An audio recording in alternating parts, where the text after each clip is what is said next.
খবর শুনছেন update Bangla channel থেকে। আজ জানাবো পশ্চিমবঙ্গ, দেশ এবং বিদেশের বাছাই করা সব তাজা খবর। আপনি যদি চ্যানেলে নতুন হয়ে থাকেন তাহলে অবশ্যই চ্যানেলটি সাবস্ক্রাইব করুন, কারণ প্রতিদিনের সেরা খবরগুলি আপনার হাতের মুঠোয় পৌঁছে দিতে আমরা আছি সদা প্রস্তুত। শুরুতেই জানাবো সংবাদ শিরোনাম। নানুরে তৃণমূলের বুথ সভাপতিকে পিটিয়ে খুন। গ্রুপ সি গ্রুপ ডি দাগিদের সম্পূর্ণ তালিকা প্রকাশ করল কমিশন। নাম 3512 জনের, দেখে নিন তালিকা। মালদার আদিনা মসজিদ একসময় আদিনাথ মন্দির ছিল, সংরক্ষণের আর্জি শ্রমিকের, তৃণমূল যা বলল। নিরাপত্তা ভেঙে অবশেষে ইনস্টাগ্রামে পোস্ট স্মৃতি মান্ধানার, কি রয়েছে তাতে? বাজার চেয়েছে নিম্নমানের ওষুধে, কি হয়েছে কেন্দ্র? সংসদে প্রশ্ন অভিষেকের। রাজ্যে দ্বিতীয় বৃহত্তম বিল রক্ষায় নাটক ছাত্র যুবদের, বসিরহাটে অভিনব উদ্যোগ। কাজ করার সময় অসুস্থ বিএলও, হাসপাতালে ভর্তির সংখ্যা আরো বাড়লো। বাংলা বিরোধিতায় বিদ্যুৎ বরাদ্দ কমে 12 আগের 1 ভাগ, অভিষেকের প্রশ্নের নির্লজ্জ উত্তর কেন্দ্রের। ওয়াকফ সম্পত্তি নথিভুক্তকরণে বাড়ছানার সময় সুপ্রিম নির্দেশ মনে করিয়ে জানালেন রিজিজু। রবিবার ব্রিগেডে 5 লক্ষ কণ্ঠে গীতাপাঠের অনুষ্ঠান, কেমন চলছে প্রস্তুতি জেনে নিন। বঙ্গত্যাগের খতিয়ান তুলে তৃণমূলকে প্রশ্নবাণে বিঁধলেন অর্থমন্ত্রী। চলতি বছরে 3258 জন ভারতীয়কে ফেরত পাঠিয়েছে যুক্তরাষ্ট্র। মালদহে মিমের সক্রিয়তা, তৃণমূলের বিরুদ্ধে প্রতারণার অভিযোগ, মুসলিম ভোট ব্যাংকে নজর ওয়াইসির। এসআইআর এর সময় বাড়াতে চায় কমিশন, উল্টো সুর রাজ্যের সিইওর। সুপ্রিম নির্দেশে 2 দিন পরেও চুপ কেন্দ্র, ফের মামলা করার পর শুক্রে দেশে ফিরলেন সোনালী। বাংলা বলায় বাংলাদেশে পুশব্যাক, লোকসভার প্রসঙ্গ তুলতেই বন্ধ করা হলো শতাব্দীর মাইক। বাড়িতে ঢুকে কুপিয়ে খুন 4 জনকে যাবজ্জীবন কারাদণ্ডের নির্দেশ। স্কুলের প্রধান শিক্ষককে দেখে নেওয়ার হুমকি, শিক্ষকের কীর্তি ভাইরাল। মমতা আমার এই দুটো ক্ষতি করতে পারে, ঠিক কি আশঙ্কা করছেন হুমায়ুন। মৃত বিএলওদের পরিবারকে আর্থিক সাহায্যের রাজ্যে কমিশনের, বাড়তে পারে এসআইআর এর সময়সীমা। 32,000 চাকরি বহালে সুপ্রিম কোর্টের ক্যাবিনেট, শঙ্কিত পর্ষদের। কড়া বার্তা গেল পাকিস্তান, বন্ধু পুতিনকে পাশে নিয়ে সন্ত্রাসবাদের বিরুদ্ধে হুঙ্কার প্রধানমন্ত্রী মোদীর। বহুতলে ছাদ নয়, এবার সরাসরি মাটির নিচে যাবে বর্ষার জল, কলকাতায় জমা জলের সমস্যা সমাধানে নতুন প্রযুক্তির পথে পুরসভা। একাধিক শর্তে জামিন মঞ্জুর কালীঘাটের কাকুর, কি কি শর্ত দিল হাইকোর্ট। আদালতের কর্মীদের জিপিএফ গিয়েছিল ভুয়ো অ্যাকাউন্টে, আদালতের কড়া নির্দেশ। ধসে পড়েছে ইন্ডিগোর বিমান পরিষেবা, উচ্চ পর্যায়ের তদন্তের নির্দেশ কেন্দ্রের। আপনাদের কাছে একটা অনুরোধ রইল, আমরা প্রতিদিন চেষ্টা করি আপনাদের জন্য সঠিক, সংক্ষিপ্ত এবং নিরপেক্ষ খবর পৌঁছে দিতে। আমাদের এই ছোট্ট চেষ্টাকে যদি আপনার ভালো লাগে তাহলে দয়া করে একটা লাইক দিয়ে পাশে থাকার বার্তা দিন। আপনাদের একটা লাইকই আমাদের আগামী দিনের অনুপ্রেরণা। এতক্ষণ শুনছিলেন সংবাদ শিরোনাম, এবার জানাবো বিস্তারিত খবরগুলি। আবারও উত্তপ্ত বীরভূম। নানুরে তৃণমূলের বুথ সভাপতিকে পিটিয়ে খুনের অভিযোগ, ঘটনায় আহত আরো 3 জন আহত হয়েছেন বলে খবর। শুক্রবার সন্ধ্যার পর চাঞ্চল্যকর ঘটনাটি ঘটেছে নানুর থানার অন্তর্গত পাতিসারা গ্রামে। এলাকায় এই মুহূর্তে পুলিশের বিশাল বাহিনী। পুলিশ সূত্রে জানা গিয়েছে মৃতের নাম রাসবিহারী সর্দার। এখনো পর্যন্ত এই ঘটনায় একজনকে আটক করেছে পুলিশ, বাকিদের খোঁজে তল্লাশি চলছে। পুলিশ এবং স্থানীয় সূত্রে জানা গিয়েছে রাসবিহারী এলাকার তৃণমূলের বুথ সভাপতির দায়িত্বে ছিলেন। অভিযোগ, শুক্রবার সন্ধ্যায় কাজ সেরে বাড়ি ফিরছিলেন, সেই সময় তার উপর বেশ কয়েকজন চড়াও হন। লাঠি, বাঁশ, লোহার রড দিয়ে তার উপর হামলা চালানো হয় বলে অভিযোগ। বুথ সভাপতির সঙ্গেও বেশ কয়েকজন ছিলেন, তারা আক্রান্ত হন। ঘটনাস্থলে মৃত্যু হয় রাসবিহারীর। পুলিশ আপাতত তদন্তে জানতে পেরেছে এলাকার অন্নপূর্ণা পুজোর চাঁদা তুলছিলেন রাসবিহারী। সেই সময় গ্রামের কয়েকজন হঠাৎ চাঁদা দেবে না বলে তার উপরে বাঁশ, লাঠি নিয়ে হামলা চালায়। বেধড়ক মারধর করা হয়, বাকিদেরও আঘাত গুরুতর। ঘটনায় গুরুতর আহত অবস্থায় তাদের দ্রুত ভর্তি করা হয়েছে মঙ্গলকোট মহকুমা হাসপাতালে। নিহত রাসবিহারী সর্দারের দেহ ময়নাতদন্তের জন্য একই হাসপাতালে নিয়ে যাওয়া হয়েছে। পরিবারের সদস্যদের সঙ্গে কথা বলছেন তদন্তকারীরা। কোনো অভ্যন্তরীণ বিবাদ বা ব্যক্তিগত শত্রুতা আছে কিনা সেই দিকেই নজর রয়েছে তদন্তকারীদের। গ্রুপ সি গ্রুপ ডি দাগি শিক্ষাকর্মীদের সম্পূর্ণ তালিকা প্রকাশ করলো এসএসসি। মোট 3512 জন রয়েছেন এই তালিকায়। আগের মতো শুধু নাম এবং রোল নাম্বার নয়, এবার আদালতের নির্দেশ মেনে রোল নম্বর, পোস্ট, অভিভাবকের নাম, জন্ম তারিখ সব মিলিয়ে পূর্ণাঙ্গ তথ্য প্রকাশ করা হয়েছে। আগে দাগিদের শিক্ষাকর্মীদের তালিকা প্রকাশ করা হয়েছিল, কিন্তু হাইকোর্ট নির্দেশ দেয় দাগিদের পূর্ণাঙ্গ তালিকা তাদের সমস্ত বিবরণী তথ্য দিয়ে প্রকাশ করতে হবে। কলকাতা হাইকোর্টের বিচারপতি অমৃতা সিনহা নির্দেশ দিয়েছিলেন 2016 সালে নিয়োগে যারা কমিশনের সুপারিশে চাকরি পেয়েছেন এবং পরে দাগি হিসেবে চিহ্নিত হয়েছেন তাদের পুরো তালিকা প্রকাশ করতে হবে। সেক্ষেত্রে শুধু নাম এবং রোল নাম্বার দিয়ে কোনো ব্যক্তিকে চিহ্নিত করা যায় না। নামের পাশে রোল নাম্বার, কোন পোস্টে চাকরি করতেন, জন্ম তারিখের সঙ্গে অভিভাবকের নাম, সম্পূর্ণ তথ্য দিয়ে প্রকাশ করতে হবে। আদালতের আরো পর্যবেক্ষণ ছিল ওএমআর সিটে অমিল, র্যাঙ্কিং জাম্পিং, প্যানেল বহির্ভূত নিয়োগ সহ বহু দুর্নীতির অভিযোগ রয়েছে, ফলে কারা দাগী এবং পূর্ণাঙ্গভাবে জানানো জরুরি। সেই নির্দেশ অনুযায়ী তালিকা প্রকাশ করলো কলকাতা হাইকোর্ট। এক ঝলকে দেখে নেওয়া যাক পূর্ণাঙ্গ তালিকা। মালদার আদিনা মসজিদ একসময় আদিনাথ মন্দির ছিল, সেখানে হিন্দু ধর্মের স্থাপত্য আছে, সেগুলিকে সংরক্ষণ করা উচিত। রাজ্যসভায় আর্জি জানালেন শ্রমিক ভট্টাচার্য। মানুষের জন্য কোনো প্রতিশ্রুতি রক্ষা করতে না পেরে নজর ঘোরানোর চেষ্টা। পাল্টা কটাক্ষ করলেন তৃণমূলের সাংসদ দোলা সেন। মুর্শিদাবাদে হুমায়ুন কবিরের বাবরি মসজিদের শিলান্যাস নিয়ে রাজ্য রাজনীতি টানাপোড়েন তুঙ্গে। এরই মধ্যে বিধানসভা ভোটের আগে ঠিক জন্ম নিয়েছে আরেক বিতর্ক। শুক্রবার রাজ্যসভার মালদার আদিনা মসজিদের প্রসঙ্গ তোলেন বিজেপি সাংসদ এবং দলের রাজ্য সভাপতি শ্রমিক ভট্টাচার্য। তার দাবি, একসময় আদিনা মন্দিরই আজকে আদিনা মসজিদ, তাই সেখানে মন্দির পুনরুদ্ধার করা উচিত। বিজেপির রাজ্য সভাপতি এবং রাজ্যসভার সাংসদ শ্রমিক ভট্টাচার্য বলেন, কোন মন্দির মসজিদের লড়াই নয়, কোনো হিন্দু মুসলমান বিভাজনের বিষয় নয়। কিন্তু কি ঘটেছিল? মালদা জেলার পান্ডুয়ায় ব্রিটিশদের গুলিতে প্রাণ গিয়েছিল জিতু সান্থাল। ওর লক্ষ্য ছিল যে সন্ন্যাসী দলের সাহায্যে আদিনাথ মন্দির পুনরুদ্ধার করবেন। আজ কি হচ্ছে?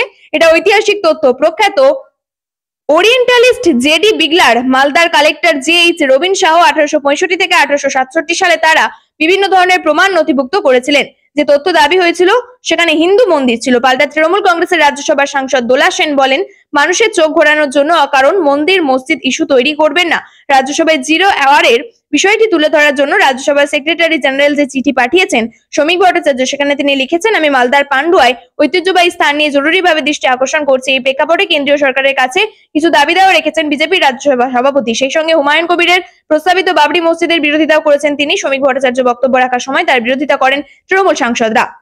অন্যদিকে সম্প্রতি মালদার আদিনা মসজিদের সামনে দাঁড়িয়ে ছবি তুলে বিতর্কের মুখে পড়লেন বহরমপুরের তৃণমূল সাংসদ ইউসুফ পাঠান। এদিন তৃণমূলের সাংসদের এই পোস্ট নিয়েও সরব হন বিজেপির রাজ্য সভাপতি। শ্রমিক ভট্টাচার্য বলেন, আমি কোনো মন্দির মসজিদ লড়াইয়ের কথা বলিনি। এটা হিন্দু মুসলমানের নয়, এই লড়াই ভারতীয় ইতিহাস পুনরুদ্ধারের। সিকান্দার শাহ একজন লুটেরা। তিনি গৌড় সাম্রাজ্যের সমস্ত স্থাপত্য ধ্বংস করেছিলেন এবং সেখানেই থেমে থাকেননি। আদিনাথের মন্দিরকে সম্পূর্ণ ধ্বংস করে আজ সেখানে আদিনা মসজিদের নামে চালিয়ে দেওয়া হচ্ছে। পাল্টা দোলা সেন বলেন, মোদি বাবুরা না খেতে দিতে পারছেন, না পড়তে দিতে পারছেন। যা যা প্রতিশ্রুতি দিচ্ছেন, 2 কোটি চাকরি, 2 পয়সার চাকরিও দিতে পারেননি। তো কিছু তো পয়েন্ট চাই মানুষের চোখ ঘোরানোর জন্য। মানুষ তো চেপে ধরবে, সেই জন্য চোখ ঘোরাবার জন্য মন্দির মসজিদ এই সমস্ত নন ইস্যুকে নিয়ে আসছেন। কোথায় আদিনা মসজিদ ছিল, আদিনা মন্দির, এই সমস্ত হাবি জাবি এজেন্ডা করছেন। সেই জন্য আমরা প্রতিবাদ করেছিলাম যে আগে মানুষকে খাদ্য, বস্ত্র, বাসস্থান, শিক্ষা, স্বাস্থ্য, সংবিধান অনুযায়ী যেটা আমাদের মৌলিক অধিকার সেটা মানুষকে দিন।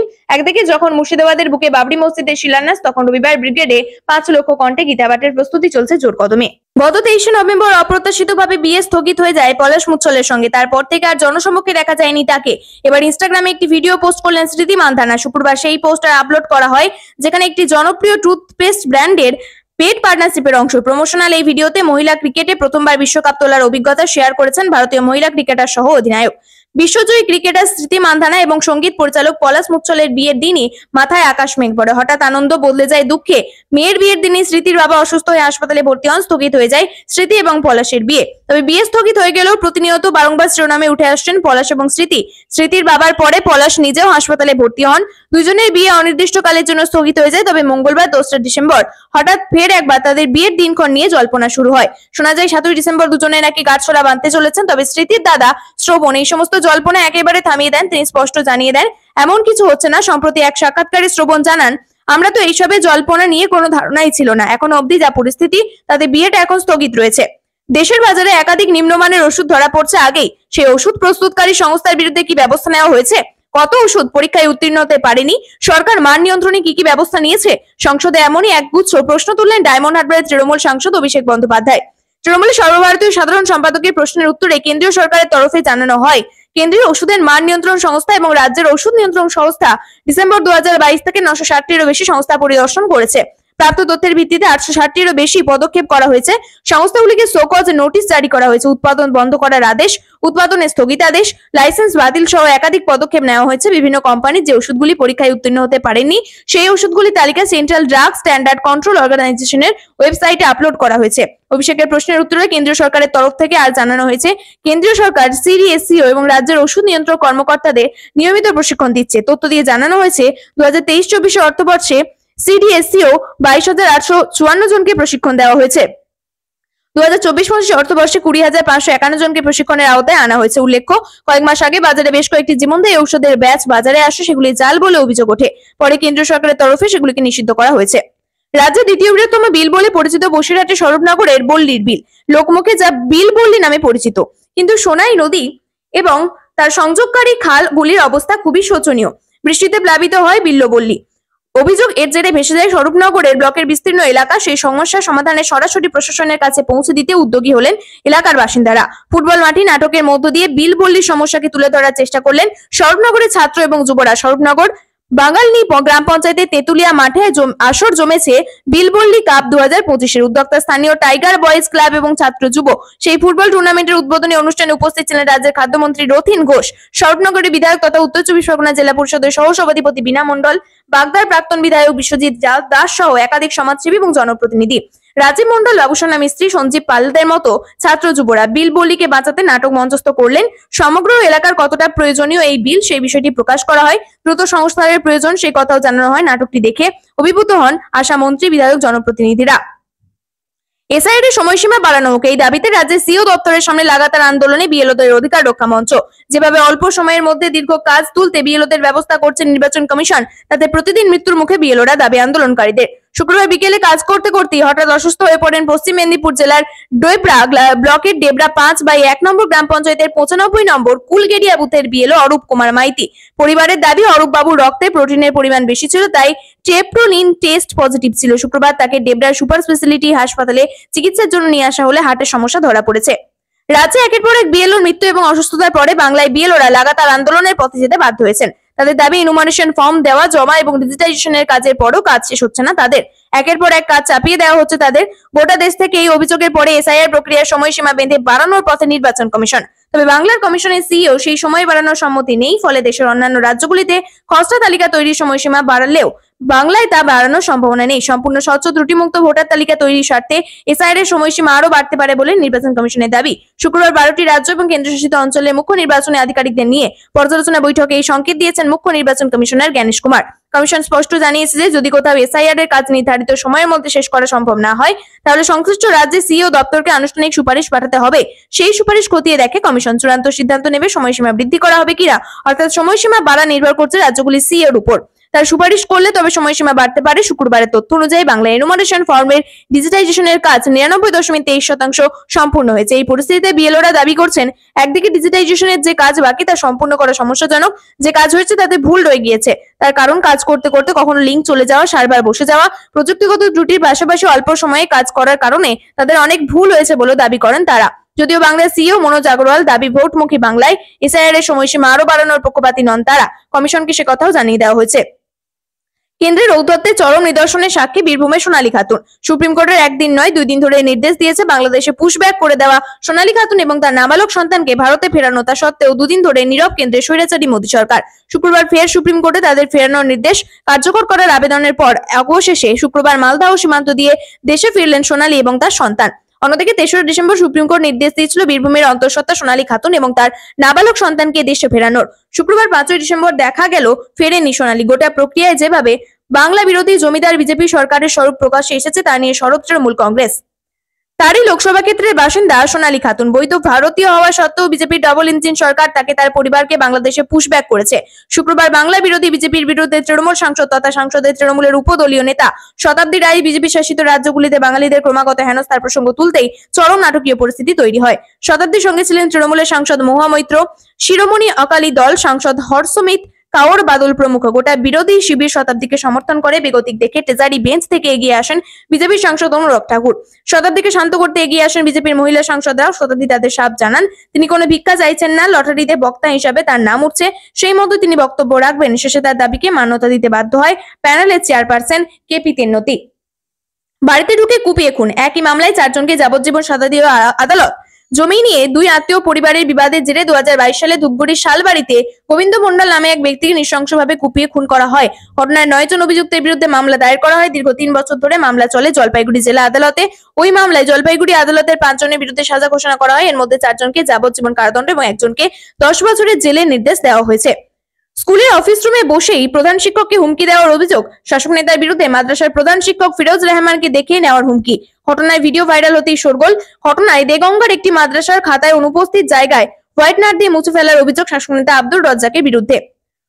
পরিস্থিতি বিবেচনা করে আগেই এসআইআর এর সময়সীমা বাড়িয়েছে জাতীয় নির্বাচন কমিশন। শুক্রবার 12 রাজ্যে সিইওদের সঙ্গে বৈঠকের প্রয়োজনে আবারও সময়সীমা বাড়ানোর ইঙ্গিত দিল কমিশন। পাশাপাশি জানানো হয়েছে বিশেষ নিবিড় সংশোধনের কাজের চাপে যে বিএলওদের মৃত্যুর অভিযোগ উঠছে তার পরিবারকে আর্থিক সাহায্য করতে প্রস্তুত কমিশন। অক্টোবরের শেষ ভাগে জাতীয় নির্বাচন কমিশন বাংলা সহ মোট 12টি রাজ্য কেন্দ্রশাসিত অঞ্চলে এসআইআর ঘোষণা করেছে। কাজ চলছে জোরকদমে। তবে প্রথমে খুব অল্প সময় বেঁধে দেওয়া হয়েছিল কাজ শেষ করার জন্য, ফলে প্রবল বিপাকে পড়েন বিএলওরা। যদিও পরবর্তীতে বাড়ানো হয় সময়সীমা। এরই মাঝে শুক্রবার নির্বাচন কমিশনের সঙ্গে বৈঠক করেন। প্রিয় দর্শক, নিয়মিত সঠিক খবরগুলি সঠিক টাইমে পেতে সাবস্ক্রাইব করুন আপডেট বাংলা চ্যানেলটিকে। ধন্যবাদ।